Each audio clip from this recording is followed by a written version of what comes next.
Donc dans cette vidéo, on va regarder les trois exemples ABC pour la résolution d'inéquations produits. Donc c'est parti. Alors on reprend la même méthode, donc il va falloir étudier le signe de 15x-5 et le signe de 2x plus 10. Je commence par 15x-5. Alors on cherche d'abord la valeur de x telle que 15x-5 est égal à 0. Pour cela on résout l'équation. Et cette résolution d'équation nous donne x égale à 5 sur 15 qui peut être simplifié en 1 tiers. Ensuite, pour déterminer si 15x-5 est d'abord négatif puis positif ou positif puis négatif, vu que c'est aussi une fonction affine, on regarde le coefficient directeur. Ici c'est 15. 15 il est positif, donc on va d'abord être négatif puis positif, parce que la fonction affine va être croissante. Voilà. On garde cette information de côté et maintenant on étudie le signe de 2x plus 10. On commence par résoudre l'équation 2x plus 10 égale 0. Cette résolution d'équation nous donne x égale à moins 5. Évidemment, 2 fois moins 5 plus 10, ça va bien faire 0.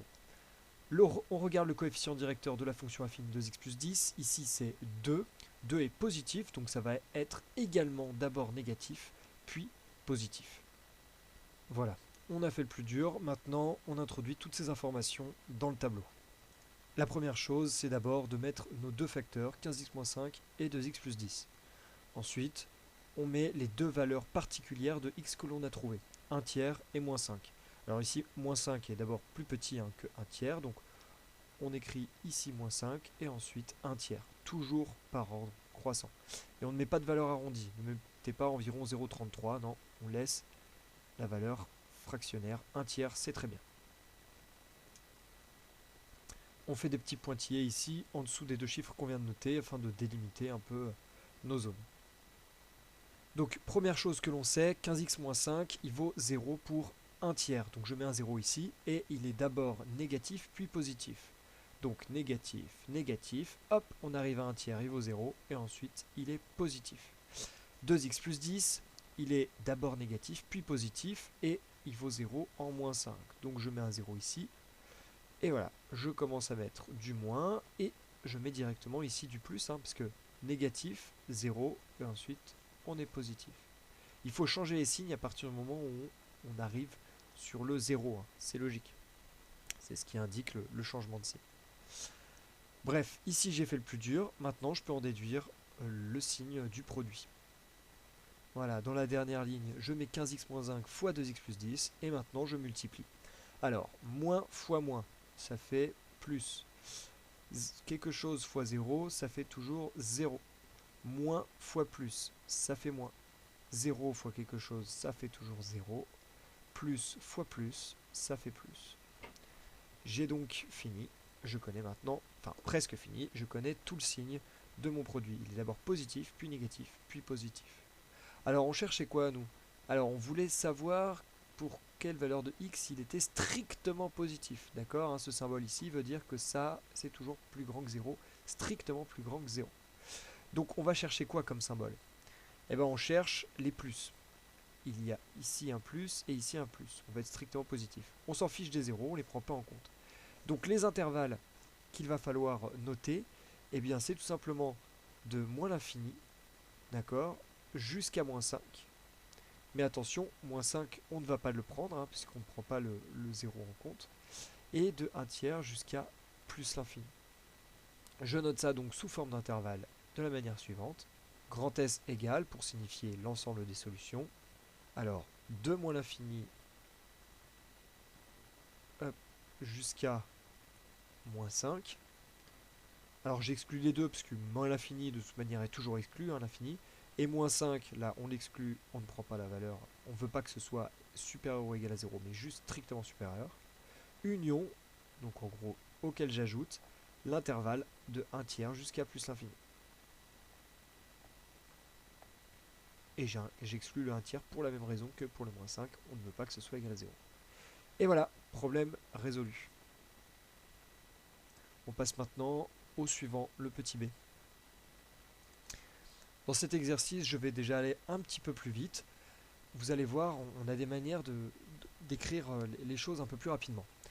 Ce que je vais faire, c'est d'abord pas m'intéresser à résoudre tout le signe de moins 2x plus 5 et le signe de 3x moins 1 ensuite. Je vais d'abord regarder juste les valeurs pour lesquelles ils valent 0. Donc moins 2x plus 5 égale à 0 pour x égale à 2,5. D'accord? On résout le problème. Moins 5 sur moins 2, ça fait 2,5. Ensuite, 3x moins 1, il vaut 0 pour combien? Eh bien, pour x égale à 1 tiers.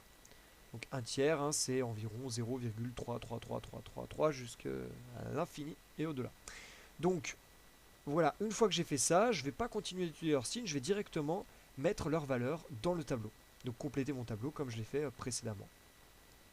Voilà, donc j'ai bien mis 1 tiers puis 2,5 hein, pour respecter l'ordre croissant. Et je fais apparaître les zéros. Donc c'est 3x moins 1 qui vaut 0 pour 1 tiers, je le mets là. Moins 2x plus 5 qui vaut 0 pour 2,5. Voilà, j'ai pas encore parlé de signes. Ici, j'ai juste fait apparaître les valeurs égales à 0. Mais voilà, ici, ce qui va être plus rapide, c'est que je vais juste regarder les coefficients directeurs et directement compléter mon tableau de signes.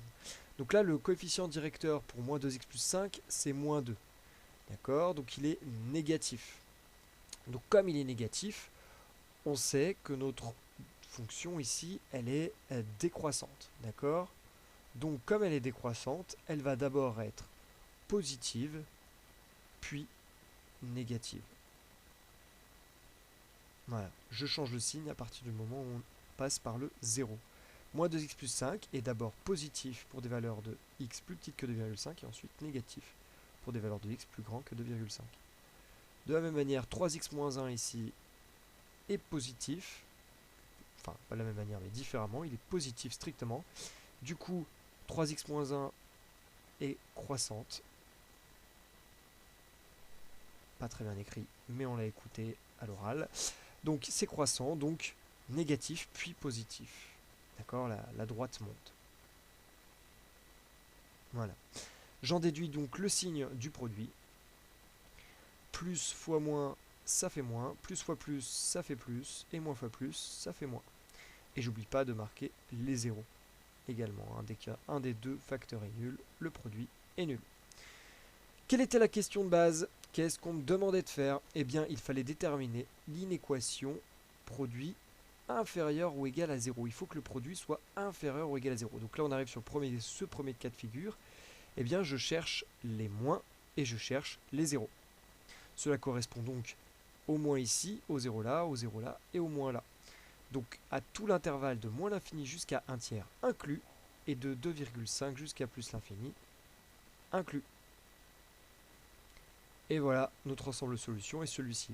Moins l'infini 1 tiers inclus, union 2,5 inclus, plus l'infini. On passe à l'exercice suivant. Alors, qu'est-ce qu'il y avait de particulier dans celui-ci? Eh bien, nous n'avions plus deux facteurs, mais trois facteurs.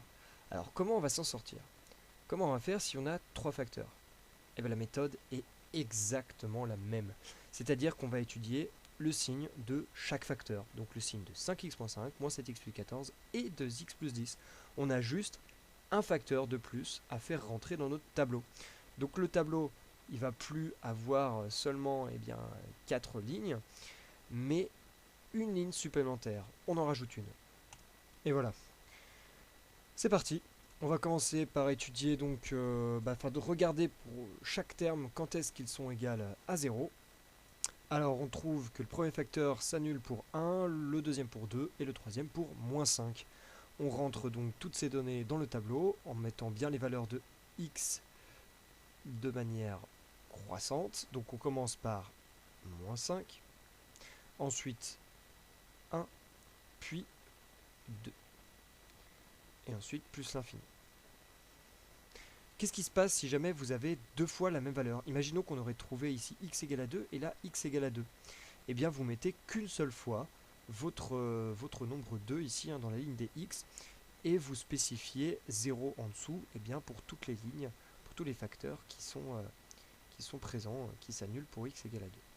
Ce sera peut-être le cas dans l'exercice que vous aurez à faire. Donc j'espère que vous avez bien entendu ce conseil. Allez, commençons par 5x moins 5. Alors, on a dit quoi? On a dit qu'il s'annulait pour x égale à 1. Ok.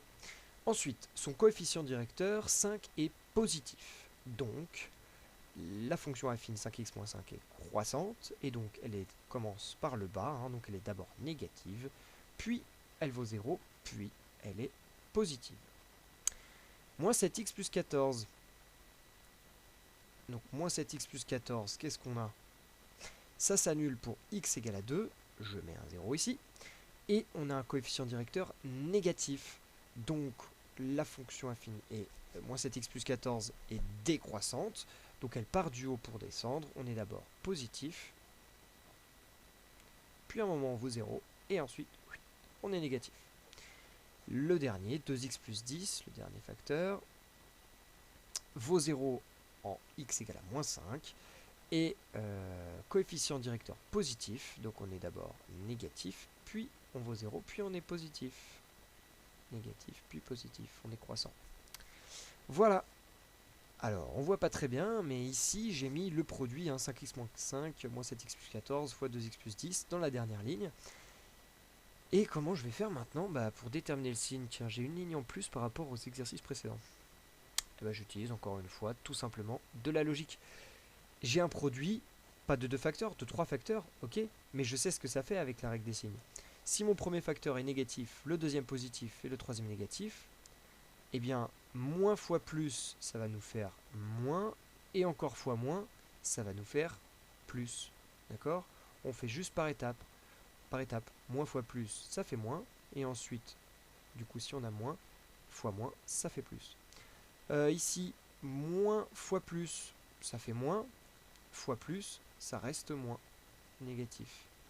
Plus fois plus fois plus. Bon, voilà, on n'a que du positif qui se multiplie, donc c'est positif. Plus fois plus, et bien plus fois moins, ça fait négatif, ça fait moins, fois plus, ça reste négatif, et donc ça fait moins. Évidemment, à chaque fois, si un des trois facteurs est nul, le produit est nul, donc on peut mettre des zéros partout ici.